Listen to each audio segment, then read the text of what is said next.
Agora esta chamada está sendo gravada. Bom, Pai do Senhor, pessoal, boa noite, oficialmente. Vamos começar mais um encontro do Crescendo na Palavra e vamos orar para começar. Amém? Senhor, nosso Deus e nosso Pai, nós queremos aqui, Senhor, te agradecer e engrandecer por este momento e te agradecer, Senhor Deus, porque o Senhor tem nos iluminado acerca da sua revelação, o Senhor tem nos mostrado os tesouros escondidos da tua palavra, Senhor. Nós somos eternamente gratos a Ti por isso, Senhor, por nos levar ao conhecimento da Tua revelação e ao conhecimento de Cristo Jesus para as nossas vidas, Senhor. Queremos Te pedir ainda que o Senhor nos abençoe nesta noite, que o Senhor abençoe esse estudo e que nos dê sabedoria, Pai, para nós entendermos tudo aquilo que o Senhor quer nos ensinar. E que o Senhor também nos dê sabedoria para nós colocarmos em prática nas nossas vidas tudo aquilo que nós estudarmos aqui, Senhor. Nós te pedimos estas coisas, Pai, em nome de Jesus. Amém. Bom, pessoal, boa noite. Vamos lá, vamos começar então mais um Crescendo na Palavra. E hoje eu quero falar com vocês sobre a ressurreição e a ascensão de Cristo. Né? Porque, às vezes, são dois temas, né, que parecem que não têm importância para nós. Mas nós vamos ver que tem importância e que tem uma aplicação também nas nossas vidas, tanto a ressurreição de Cristo como a ascensão de Cristo, né? São fatos que fazem parte da obra de Cristo e fatos que fazem parte também da redenção. E aí nós vamos entender melhor conforme a gente for discorrendo algumas coisas. Então, eu vou projetar para vocês acompanharem aí.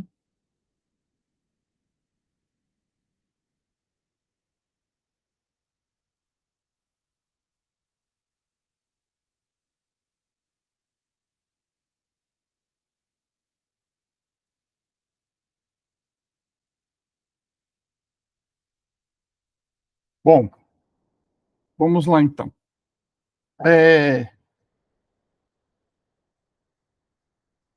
Vamos começar com o texto sobre a ressurreição, que diz assim: E retirando-se elas apressadamente do sepulcro, tomadas de medo e grande alegria, correram para anunciar isso aos discípulos. E eis que Jesus veio ao encontro delas e disse: Salve.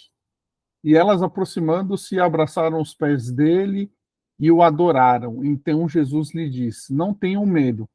Vão dizer aos meus irmãos que se dirijam à Galiléia, e eles me verão. É. Mateus 28, 8, 10. Aqui, pessoal, o que a gente pode ver? A gente pode ver que o Novo Testamento, ele nos traz o quê? Nos traz o relato da ressurreição de Cristo. Né? Nós temos outros textos também que nós vamos ver que realmente afirmam que Jesus ressuscitou. Afirmam mesmo que Cristo ele não só ressuscitou, como ele tinha um corpo físico, né? O primeiro texto que nós lemos foi esse de Mateus, em que as mulheres vão ao túmulo de Cristo pelo domingo de manhã para ungir o corpo de Jesus. Por que elas foram domingo de manhã ungir o corpo de Cristo? Porque como Jesus foi crucificado muito próximo da Páscoa, não deu tempo de ungirem o corpo ou prepararem o corpo de Cristo com óleos especiais, óleos aromáticos, para que ele fosse sepultado. Então, o que as mulheres queriam? As mulheres queriam, no domingo de manhã, ir até o túmulo dele para preparar, então, o corpo de Cristo, para ungir o corpo de Cristo com esses óleos aromáticos. Quando elas chegam lá, elas encontram o túmulo aberto e elas veem que Cristo já não está mais lá, que ele havia ressuscitado. Né?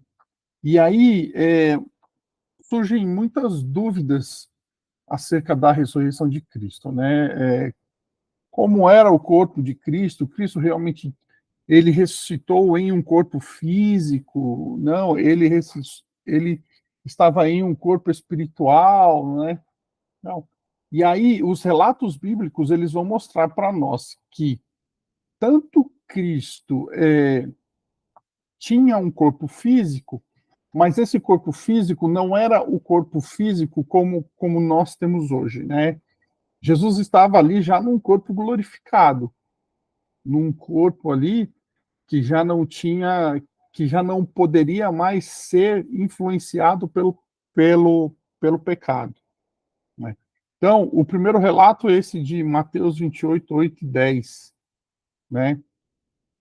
O outro texto, Mateus 28, 16 a 20, diz assim: Os 11 discípulos partiram para a Galiléia, para o monte que Jesus lhes havia designado. E quando viram Jesus, o adoraram, mas alguns duvidaram.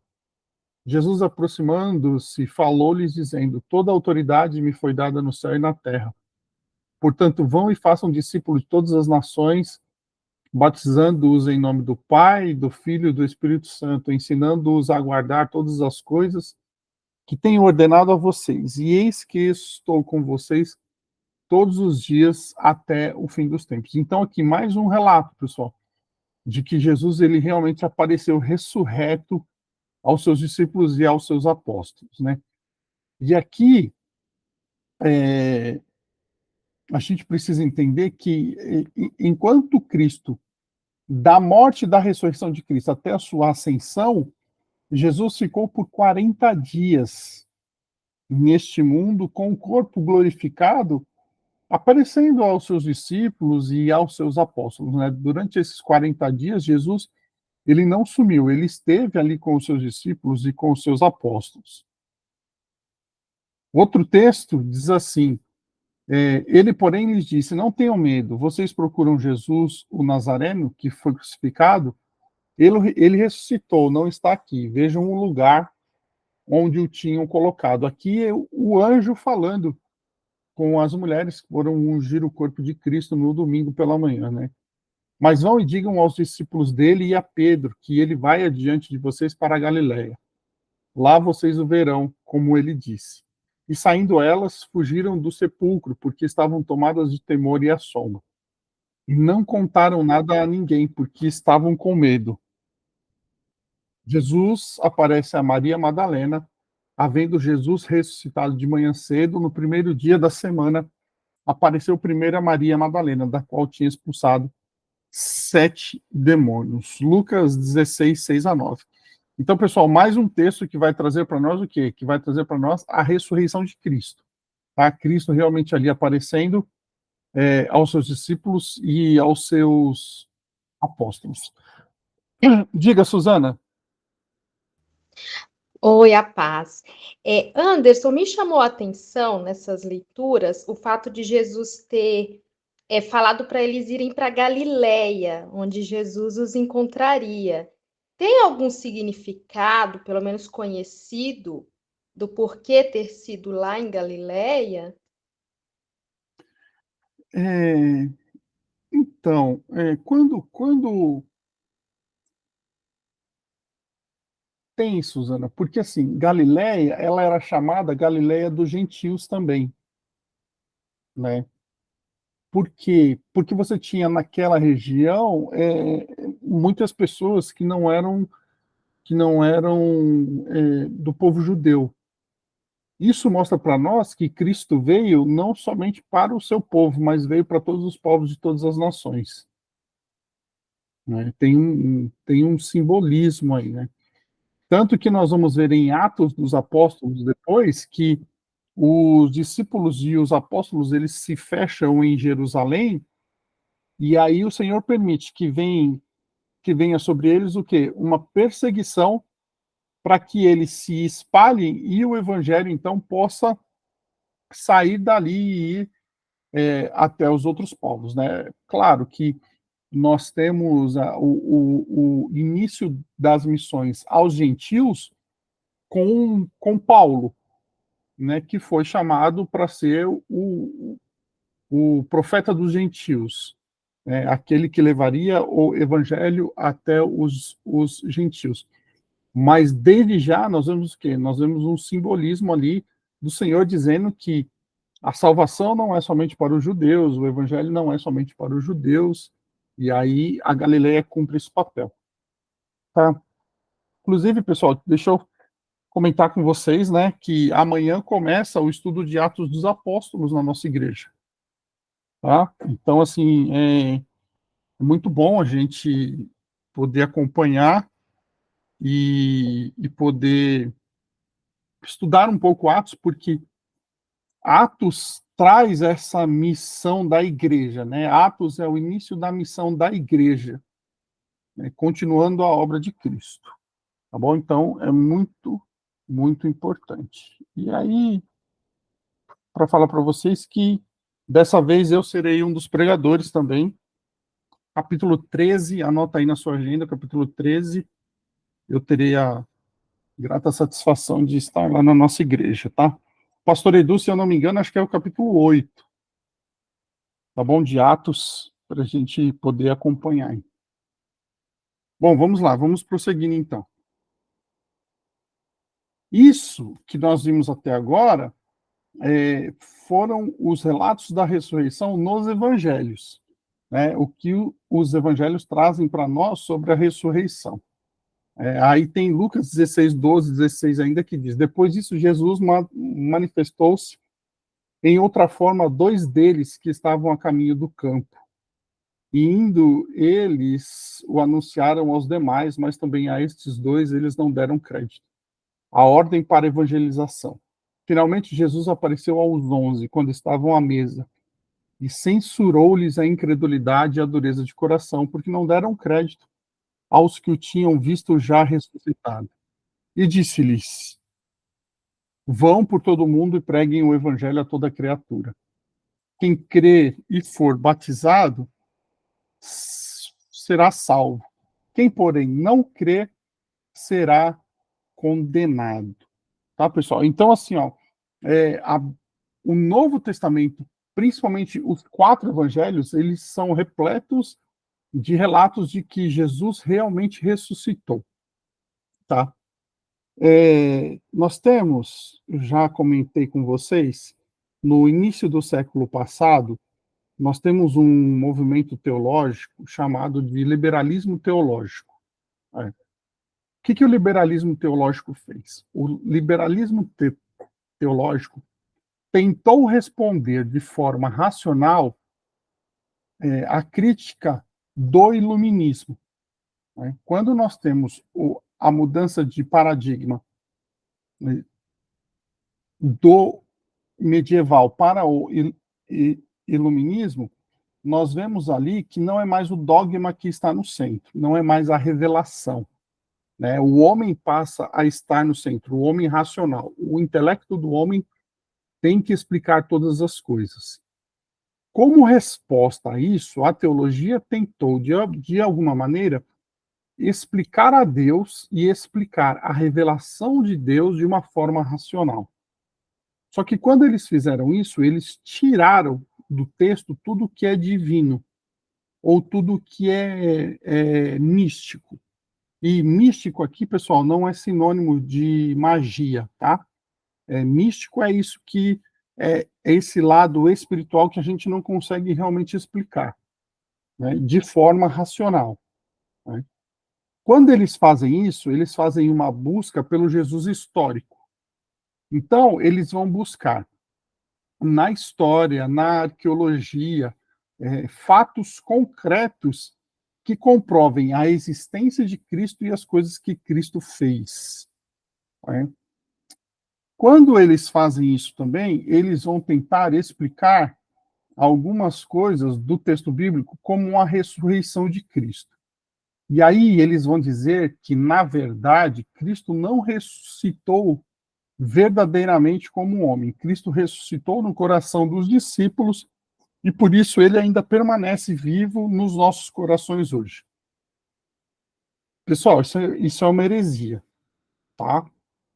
quando nós olhamos para a Bíblia Sagrada, inclusive esses relatos que nós lemos aqui, nós vemos que Jesus realmente ressuscitou como homem, em um corpo glorificado, e passou 40 dias nesta terra interagindo com os seus discípulos e com os seus apóstolos, tá bom? Então, assim, se vocês ouvirem isso em algum lugar, saibam que essa é uma ideia do liberalismo teológico que foi considerado uma heresia e que não tem cabimento dentro do estudo da Bíblia Sagrada, tá bom? Se alguém disser isso para vocês, vocês podem rebater e dizer que não é verdade, tá? Cristo realmente ressuscitou e andou por essa terra durante 40 dias até ele ascender aos céus. Bom, além das narrativas dos 4 evangelhos, também temos o livro de Atos, que conta a história da proclamação da ressurreição de Cristo e da oração contínua e confiante a Jesus como aquele que está vivo e reinando no céu. A gente chama isso, pessoal, de querigma cristão. O querigma cristão, ele era o centro da pregação que se caracterizava por ser o centro do evangelho. O centro do evangelho qual é? É a morte e a ressurreição de Cristo, né? Quando nós falamos do evento Cristo, o evento Cristo, ele engloba a encarnação de Cristo, a vida de Cristo, a paixão de Cristo, a morte e a ressurreição e a ascensão de Cristo. A gente chama disso de o evento Cristo, tá? A morte de Cristo, a sua ressurreição e sua ascensão são chamados de o querigma cristão. Esse era o principal conteúdo da pregação da igreja de Atos dos Apóstolos. Quando você pega Atos e você vê os discursos de Pedro, Paulo, de Estevão, o centro da pregação deles era o quê? Era a morte, a ressurreição e a ascensão de Cristo, né? A morte de Cristo, nós vimos no encontro passado que com a sua morte, Cristo cumpre todos os propósitos, ele se entrega, derrama o seu sangue puro para perdão dos nossos pecados, né? E aí a ressurreição e a ascensão a gente está vendo agora. E por que é importante a gente falar sobre isso? Porque muito disso tem se perdido nas pregações de hoje, né? Falar sobre a morte, a ressurreição e a ascensão de Cristo talvez não esteja dando tanto ibope como as pessoas querem que dê, e aí elas se esquecem disso. Só que isso é fundamental. Então, quando nós olhamos para a igreja de Atos, a igreja primitiva, o centro da pregação deles era sempre esse. Por isso que quando você lê as cartas de Paulo, o Novo Testamento de uma forma geral, você vai ver que o Novo Testamento ele tem como centro que ele tem como centro isso, a morte, a ressurreição e a ascensão de Cristo. E nós vamos ver que isso tem sérias implicações para nós, né? Como nós vimos no nosso encontro passado a morte dele traz salvação para nós. A morte dele traz o perdão dos nossos pecados.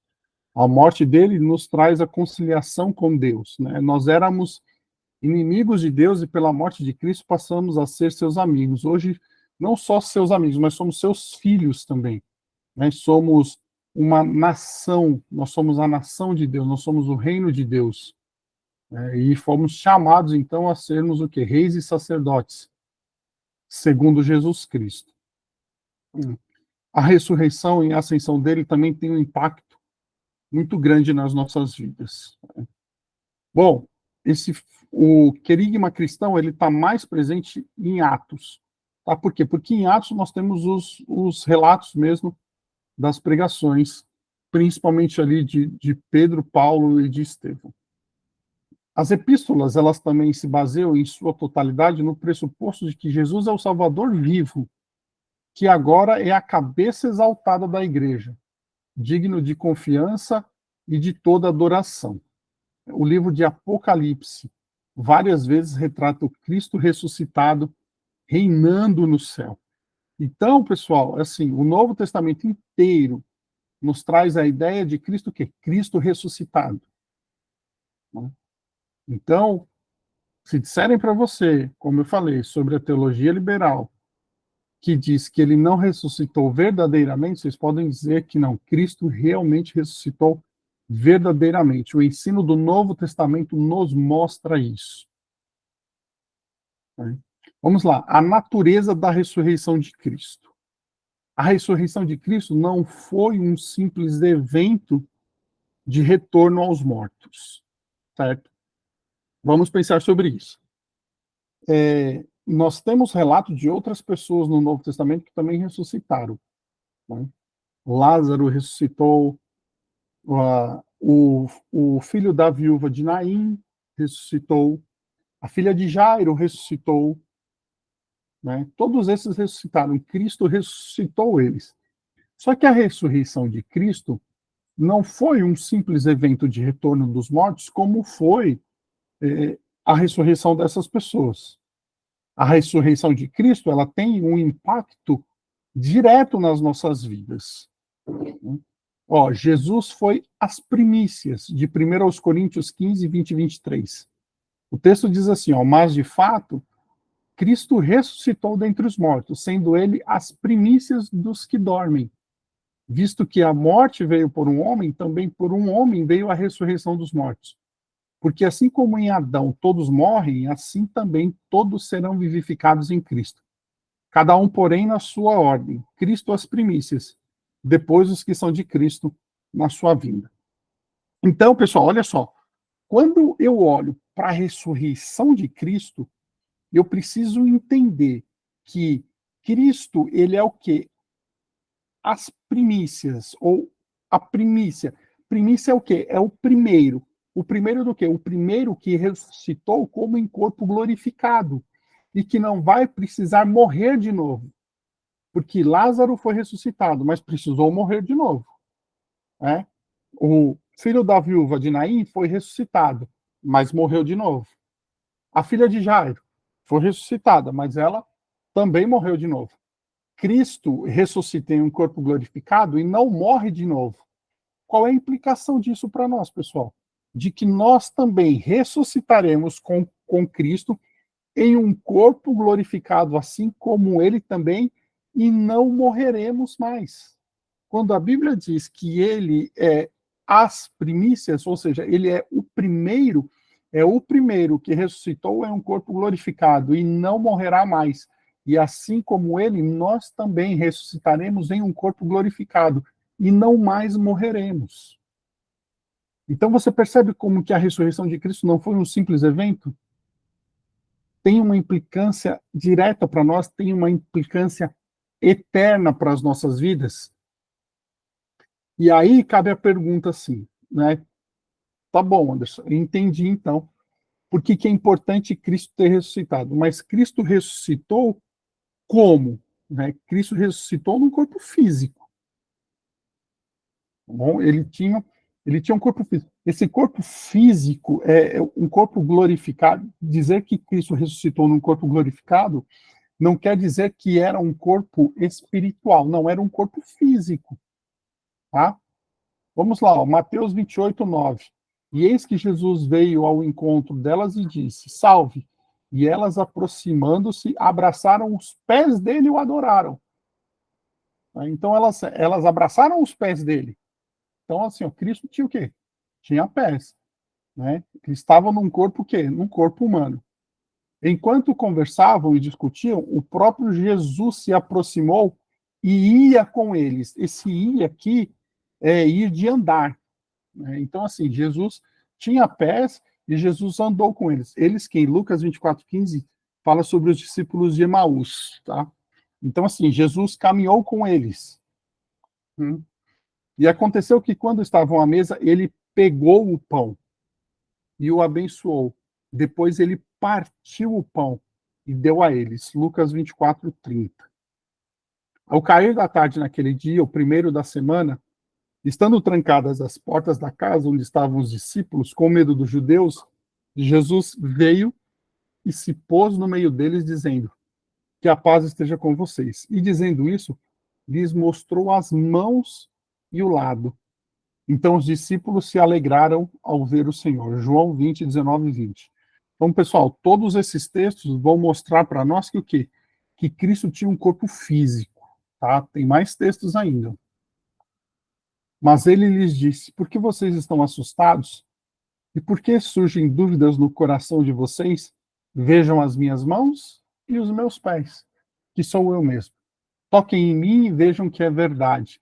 Porque um espírito não tem carne nem ossos, como vocês estão vendo que eu tenho. Dizendo isto, mostrou-lhes as mãos e os pés. Atos 10, 41. Mas Deus o ressuscitou no terceiro dia e concedeu que fosse manifesto, não a todo o povo, mas às testemunhas que foram anteriormente escolhidas por Deus, isto é, a nós, que comemos e bebemos com ele, depois que ressurgiu dos mortos. Ora, pessoal, se Cristo mostrou o seu corpo para eles, mostrou suas mãos, os seus pés, e Cristo comeu e bebeu com eles, é porque Cristo tinha o quê? Um corpo físico. Tá? Então, assim, Jesus ressuscitou em um corpo glorificado, só que esse corpo glorificado, ele é um corpo físico, que inclusive, pessoal, é o mesmo corpo que nós teremos quando ressuscitarmos, tá? Isso não faz de nós deuses como Jesus é Deus. Tá? Isso não faz de nós pequenos deuses, não. Né? Ele é chamado de as primícias de Deus porque ele foi o primeiro a ressuscitar em um corpo glorificado. Mas igual a Jesus, pessoal, não tem. Né? Jesus está hoje no céu como um Deus homem. Dizer Deus homem é entender que ele é Deus, porque ele é plenamente Deus, 100% Deus, a terceira pessoa, a segunda pessoa da Trindade, mas Cristo está num corpo humano glorificado. João 21, 12 e 14 vai dizer para nós assim: Jesus disse a eles: venham comer. Nenhum dos discípulos ousava perguntar: quem é você? Porque sabiam que era o Senhor. Jesus veio, pegou o pão e deu a eles. Depois fez a mesma coisa com o peixe. E esta já era a terceira vez que Jesus se manifestava aos seus discípulos depois de ressuscitado dentre os mortos. Esse trecho aqui, pessoal, é daquele relato em que os discípulos estão na praia e eles resolvem pescar. Né? Pedro diz: eu vou pescar. Porque Pedro olhou para um lado, olhou para o outro, falou: meu, Jesus morreu, a gente viu ele ressurreto, mas ele não está aqui com a gente agora, e aí o que a gente vai fazer? E aí Pedro disse: eu vou pescar. E aí quando ele foi pescar, então Jesus se manifestou a eles, né? Jesus apareceu a eles, e tem aquele relato lindo, né, que Jesus prepara, tem a brasa com peixe e pão. Esse texto é riquíssimo, pessoal, tem ensinamentos assim maravilhosos para nós, né? Mas hoje o que a gente tira desse ensinamento é que Jesus estava ali com o quê? Com um corpo glorificado, um corpo físico, tá? Um corpo glorificado, mas um corpo físico. Né? Bom,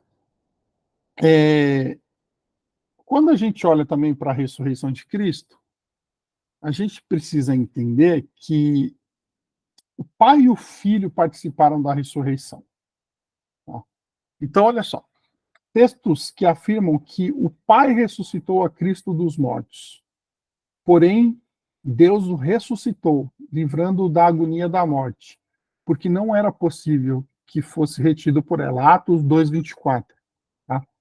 A morte só poderia reter aqueles que morressem em pecado.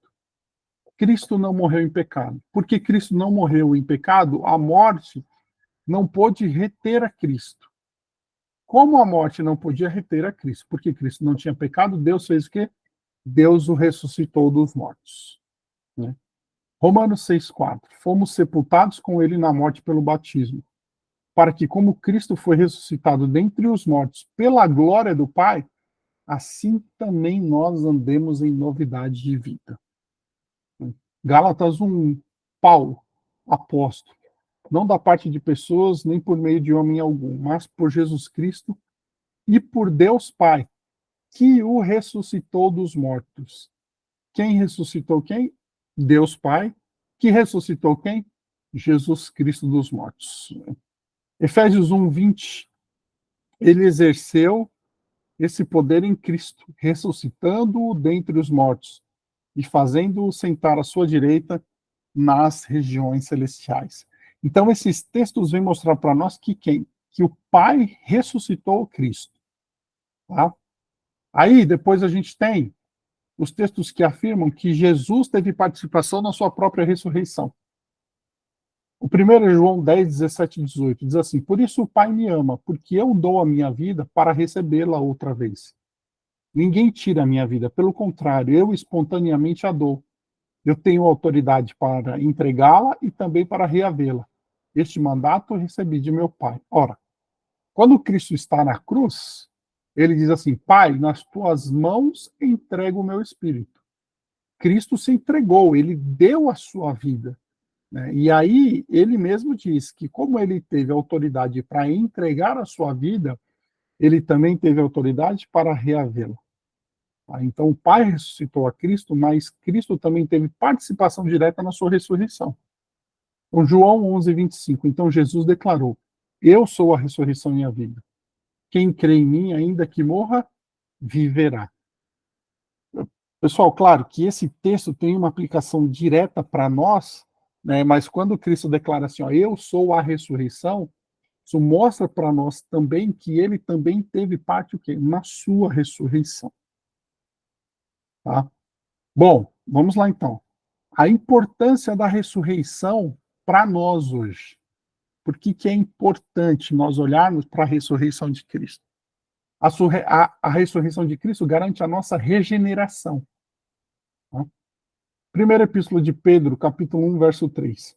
Bendito seja o Deus e Pai de nosso Senhor Jesus Cristo, que segundo a sua grande misericórdia, nos regenerou para uma viva esperança, mediante a ressurreição de Jesus Cristo, dentre os mortos. Ó, nos regenerou para uma viva esperança.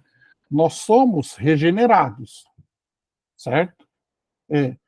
Como aceitamos a Cristo, nos confessamos como pecadores, que precisamos de Cristo para perdoar os nossos pecados, o Senhor faz o quê? O Senhor nos regenera, certo? Quando ele nos regenera, ele nos dá o quê? Ele nos regenera para quê? Para uma viva esperança, mediante a ressurreição. Qual é essa viva esperança? De que um dia nós também ressuscitaremos com Cristo. Tá? Então, assim, a ressurreição de Cristo me garante que eu serei, que eu estou sendo regenerado e que eu posso ter a viva esperança de que eu vou o quê? Ressuscitar com ele. Efésios 2, 5, 6. E estando nós mortos em nossas transgressões, nos deu vida juntamente com Cristo. Pela graça vocês são salvos. E juntamente com ele nos ressuscitou e com ele nos fez assentar nas regiões celestiais em Cristo Jesus. Vamos lá, esse texto tem uma coisa muito importante para nós pensarmos, tá? Porque esse texto diz assim, ó, que ele nos ressuscitou e nos fez assentar. Né? Então, esse texto está no presente, mas é uma coisa que se cumprirá no futuro. Não sei se vocês lembram ou não, quando nós falamos em dos nossos encontros que o Novo Testamento tem uma tensão muito grande entre o já e o ainda não. Né? Então, assim, o reino de Deus já está em nós, mas ainda não na sua totalidade. Né? Nós já somos santos, mas não ainda plenamente santos. Né? Então, esse texto fala exatamente sobre isso. Ele já nos ressuscitou porque nós já temos a nossa ressurreição garantida e ele já nos fez assentar nas regiões celestiais em Cristo, tá? Mas não estamos ainda completamente em Cristo. Isso ainda não se cumpriu completamente. Tá? Nós podemos já vislumbrar essas coisas acontecendo nas nossas vidas. Bom, Colossenses 3:1 diz assim: portanto, se vocês foram ressuscitados juntamente com Cristo, busquem as coisas lá do alto, onde Cristo vive, assentado à direita de Deus. Vocês estão vendo que esses textos nos trazem o quê? A garantia da regeneração. Não a regeneração agora, somente agora, mas uma regeneração completa. Tá? Essa regeneração completa, ela se dará nas nossas vidas quando nós ressuscitarmos com Ele. E por que, então, que nós temos a garantia dessa regeneração? Porque Ele, que é as primícias de Deus, ressuscitou para nunca mais morrer. E nós que estamos nele, temos o quê? Temos essa garantia. Olha, pessoal, como que é importante nós olharmos para a ressurreição de Cristo para nós. Bom, a ressurreição de Cristo, ela também garante o quê? A nossa justificação. Romanos 4:25, o qual foi entregue por causa das nossas transgressões e ressuscitou por quê? Para nossa justificação. Porque se nós cremos que ressuscitaremos com ele, se temos a garantia de que ressuscitaremos com ele, é porque fomos por ele justificados diante de Deus. Então, pessoal, quando nós olhamos para a ressurreição de Cristo, olha como que a ressurreição de Cristo tem uma implicação direta nas nossas vidas. Agora, dá para entender, então, por que a ressurreição de Cristo não foi um evento normal de ressurreição, como os outros casos de ressurreição da Bíblia Sagrada? Vocês estão vendo como que a ressurreição de Cristo ela é importantíssima para nós, tem uma aplicação direta e é especial para nós. Porque, primeiro, nós ressuscitaremos com ele, nós teremos um corpo glorificado como ele tem um corpo glorificado. A ressurreição dele garante a nossa regeneração, a regeneração completa e total. E a ressurreição de Cristo também garante o quê? A nossa justificação. De que fomos justificados diante do Pai. Agora vamos lá, vamos para a ascensão, certo? A ascensão de Cristo.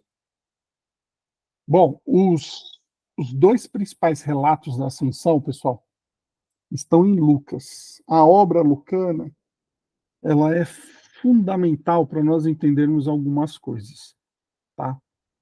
O último capítulo do Evangelho de Lucas e o primeiro capítulo de Atos dos Apóstolos praticamente se sobrepõem, fazendo o elo entre o Evangelho de Lucas e Atos dos Apóstolos.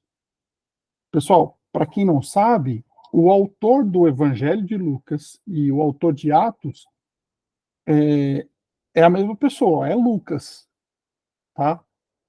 Há um consenso hoje na teologia de que o Evangelho de Atos, o Evangelho de Lucas e Atos dos Apóstolos, eles formam uma única obra em 2 volumes, que nós chamamos de obra lucana, porque foi Lucas que escreveu.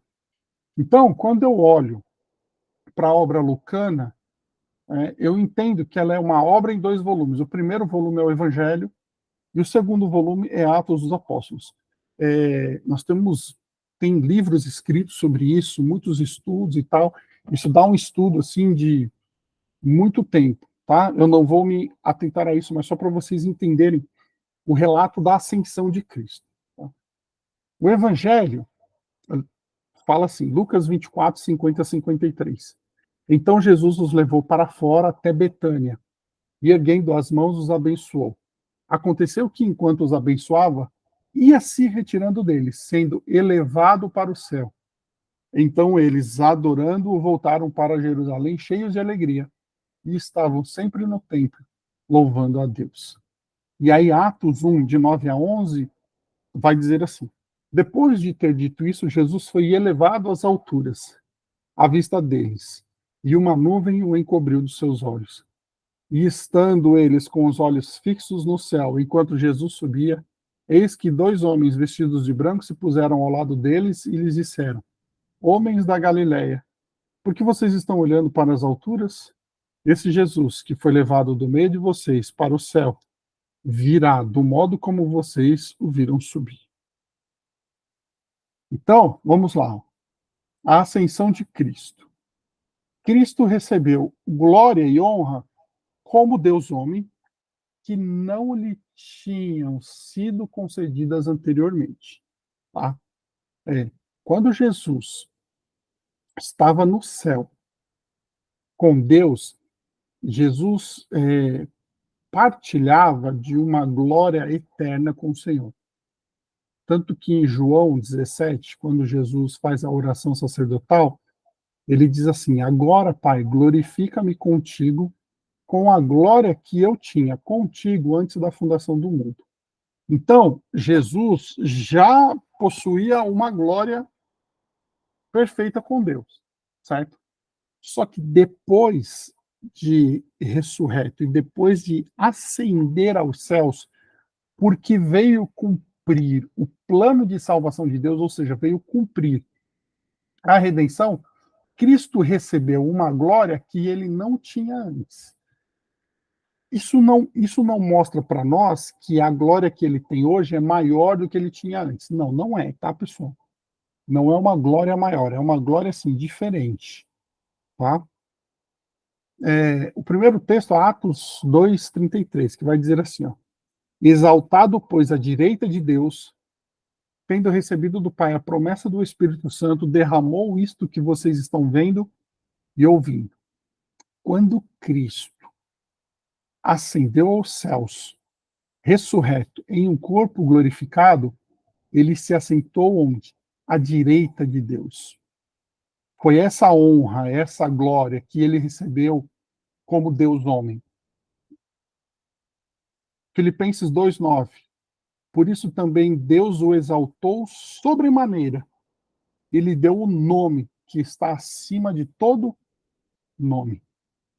E é por isso que nós oramos em nome de Jesus, expulsamos em nome de Jesus, pregamos em nome de Jesus, fazemos as obras em nome de Jesus, porque foi essa glória que ele recebeu. Apocalipse 5, 11 a 12. Vi e ouvi uma voz de muitos anjos ao redor do trono, dos seres viventes e dos anciãos, cujo número era de milhões e milhares de milhares, proclamando com voz forte: digno é o Cordeiro que foi morto de receber o poder, a riqueza, a sabedoria, a força, a honra, a glória e o louvor. Digno é o Cordeiro que foi morto, o Cordeiro que foi morto, Cristo, que foi morto para perdão dos nossos pecados. Bom,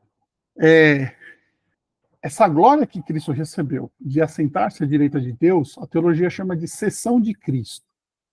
Tá?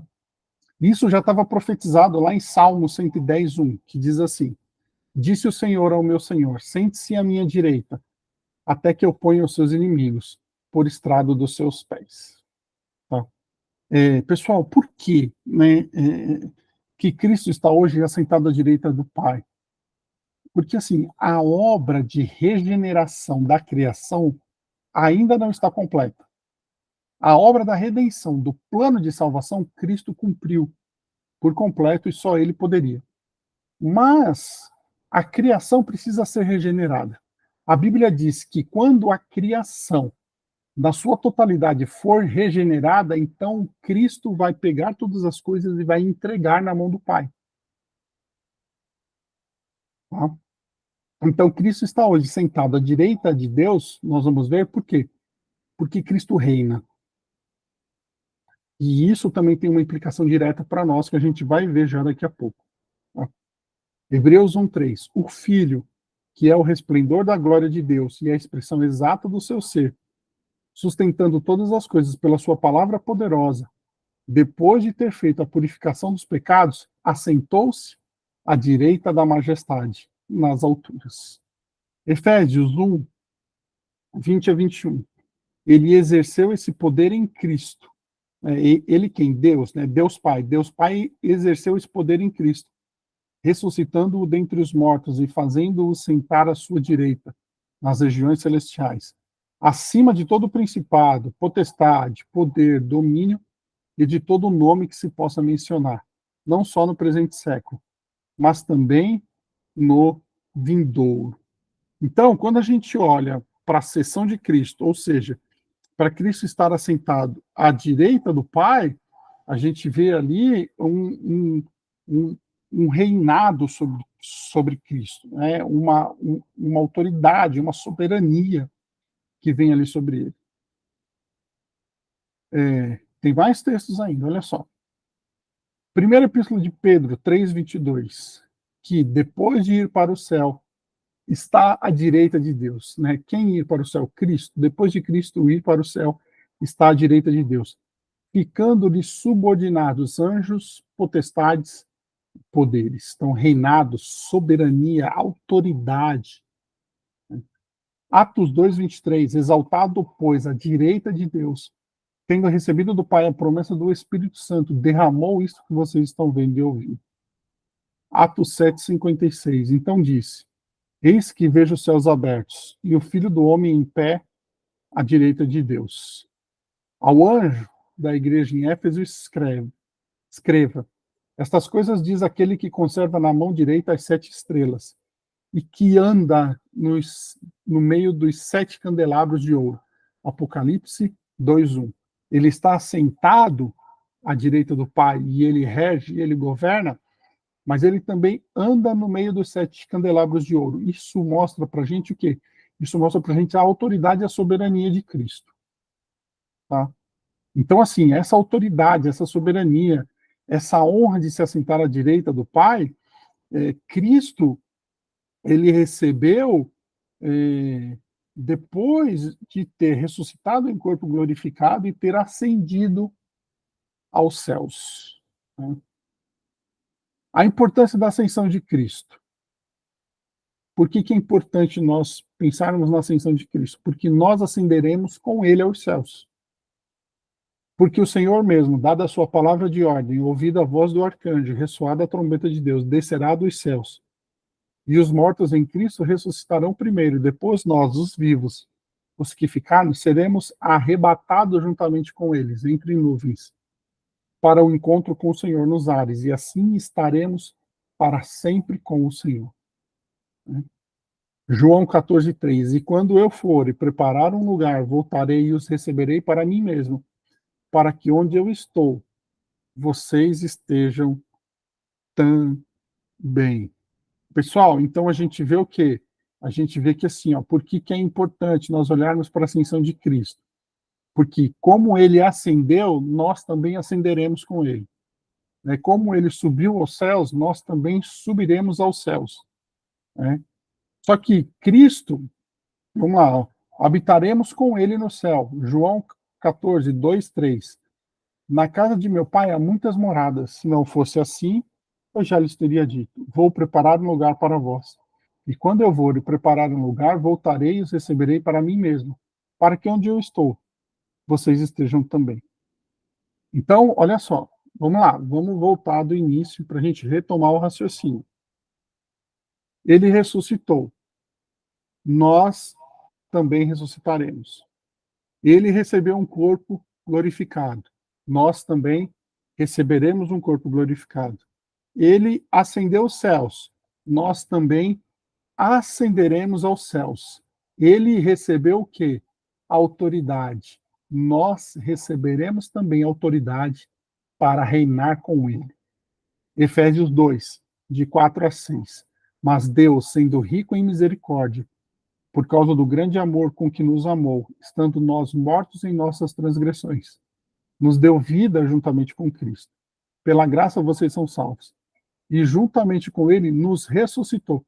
E com ele nos fez assentar nas regiões celestiais em Cristo Jesus. Nos fez assentar nas regiões celestiais. Lógico, nós não estaremos assentados num trono, mas estarmos assentados nas regiões celestiais significa que nós receberemos poder, o que é autoridade, para o quê? Para reinar com Cristo.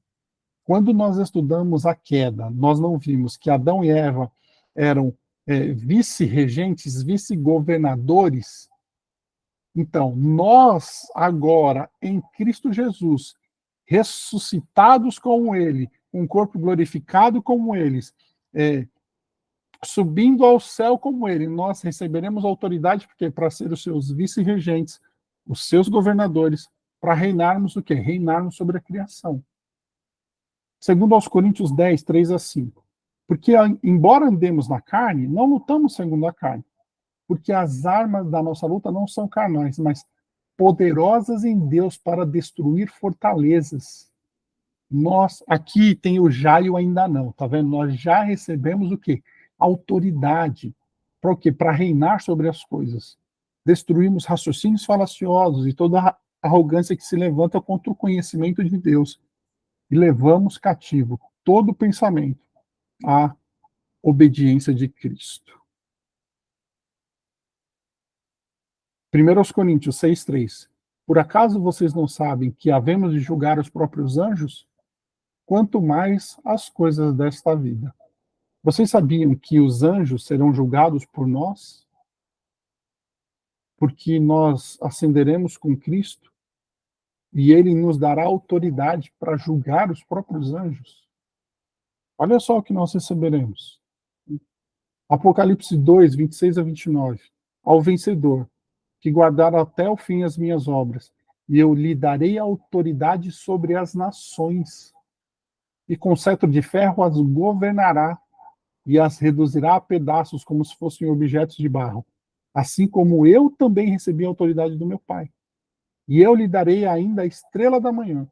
Quem tem ouvidos, ouça o que o Espírito diz às igrejas. Apocalipse 3, 21. Ao vencedor, darei o direito de sentar-se comigo no meu trono, assim como também eu venci, e me sentei com o meu Pai no seu trono. Aqui, pessoal, está falando de regência, tá? Regência, sim, de governo. Então, Cristo também nos dará o quê? Ele nos dará autoridade para nós governarmos com ele. Então, vamos lá. Se nós olhamos para a ressurreição de Cristo, a ressurreição dele não é uma ressurreição como as outras ressurreições da Bíblia, porque ele ressuscitou em um corpo glorificado e nunca precisará novamente morrer, nós também podemos ter essa esperança de que nós somos já regenerados, já justificados e que ressuscitaremos com Cristo também em um corpo glorificado. E não só isso, como ele ascendeu, nós também ascenderemos com ele ao céu.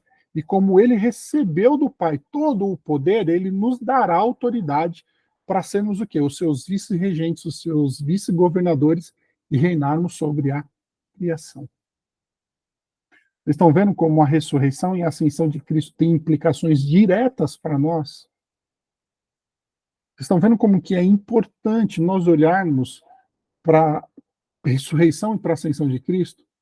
Como que é importante nós olharmos para o evento Cristo, né? O nascimento de Cristo, a vida de Cristo, a sua paixão, a sua morte, a sua ressurreição e a sua ascensão. Está vendo como que é importante? Vocês estão vendo como que Deus cuida de nós em cada detalhe? Vocês estão vendo como que o plano de Deus é perfeito para as nossas vidas? Não, pessoal, não tem nada que fica fora do plano do Senhor. Nada. Quando nós olhamos para Cristo, Cristo traz para nós a plenitude da revelação de Deus. A sua morte e a sua ascensão têm implicações diretas nas nossas vidas, não só no presente, mas principalmente no futuro. Tá certo, pessoal? Espero que tenha ficado claro para vocês. Alguém tem alguma pergunta? Alguém quer fazer alguma colocação? Ficou alguma dúvida? Ô Anderson, você pode explicar novamente, por favor, o significado da ressurreição do Senhor para a nossa justificação? Tá, vamos lá. Cristo não tinha pecado, certo? Porque ele não tinha pecado, a morte não pôde retê-lo, certo? A Bíblia vai dizer para nós que a morte tem poder sobre o pecado. Por quê? Pelo pecado, a morte entrou no mundo, na criação. Então, todos aqueles que morrem em pecado, a morte faz o quê? A morte aprisiona eles, a morte retém eles, certo? Cristo, ele não morreu em pecado. Ele morreu justo. Então, a morte não pôde reter a Cristo.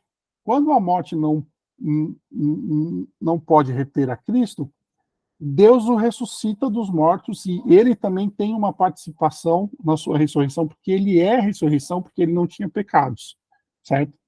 Então, nós agora que estamos em Cristo Jesus, que temos a vida dele, que ele levou em nós, somos justificados. E aí, por isso, a morte também não pode nos reter.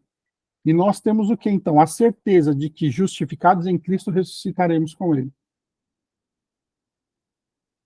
Ficou claro ou não? Sim, sim, obrigada. Mais alguma coisa, pessoal? Alguém quer perguntar alguma coisa?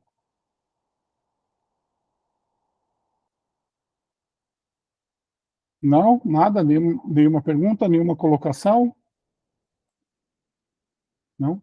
Bom, pessoal, espero que tenha ficado claro para vocês, tá? Por que é importante nós, então, olharmos para a ressurreição e para a ascensão de Cristo, tá bom? E aí, semana que vem, então, a gente continua ainda com uma parte ainda da aplicação da redenção nas nossas vidas. Tem mais coisa ainda para a gente ver sobre a redenção, tá? Vamos orar, então, para nós encerrarmos? Senhor, nosso Deus e nosso Pai, nós queremos te agradecer e te engrandecer, papai. Obrigado, Senhor, por ter nos ensinado um pouco mais da tua palavra, Senhor, um pouco mais dos teus mistérios revelados e um pouco mais, Senhor Deus, daquilo que o Senhor tem para as nossas vidas. Obrigado, Pai. Nós temos essa esperança viva em nós, Senhor Deus, que um dia ressuscitaremos com Cristo e ascenderemos com Ele aos céus e estaremos contigo, Pai, por toda a eternidade. Agora, Senhor Deus, nos dá uma noite de descanso, um sono reparador, Senhor Deus, e nos dá ainda uma semana de vitória na tua presença, Pai. É o que nós te pedimos, te agradecemos, em nome de Jesus. Amém. Pessoal, muito obrigado pela presença de vocês, que Deus abençoe a todos e beijo no coração. Boa noite. Boa noite, a paz. Boa noite, gente. Pai Senhor. Boa noite, gente. A paz do Senhor.